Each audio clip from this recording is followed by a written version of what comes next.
Si beaucoup se moquaient gentiment de la chance de Didier Deschamps pendant de nombreuses années, il semblerait bien que cette époque soit révolue. Le sélectionneur des Bleus doit faire face à une avalanche de blessures depuis plusieurs mois. Premier forfait et non des moindres, le poumon du milieu de terrain N'Golo Kanté a dû se retirer en raison d'une blessure qui l'handicape depuis le début de la saison.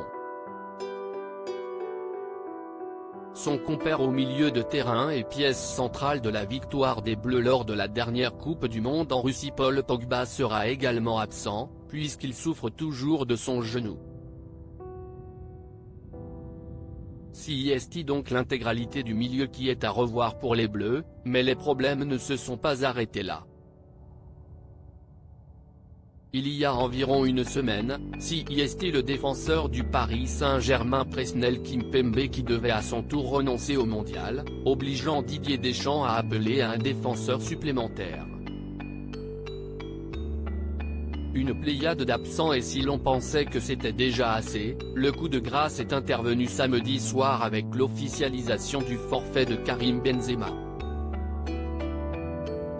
Si l'on savait qu'il s'entraînait à part depuis un moment en raison d'une gêne musculaire, le sélectionneur et les joueurs se montraient confiants sur sa participation, mais lors de l'entraînement, le tout récent Ballon d'Or a été victime d'une blessure à la cuisse. Un gros coup dur pour la France, qui va désormais devoir tout miser sur son autre star, Kylian Mbappé. Tu en avais besoin pour les matchs à élimination directe, donc je trouve ça dommageable.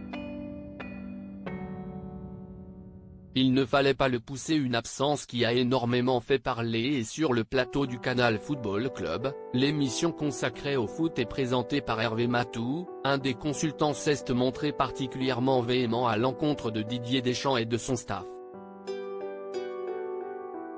Joueur de l'équipe de France entre 200e et 2013, Samir Nasri s'est dit convaincu que la situation aurait dû être mieux gérée en interne, lui qui a pu parler au téléphone avec Karim Benzema.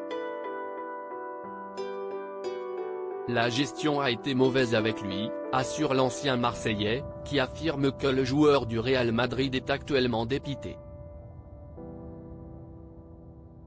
On n'avait pas forcément besoin de Benzema pour l'Australie, la Tunisie ou le Danemark. Si un joueur qui te fait franchir un palier, tu en avais besoin pour les matchs à élimination directe, donc je trouve ça dommageable. Il ne fallait pas le pousser, conclut-il.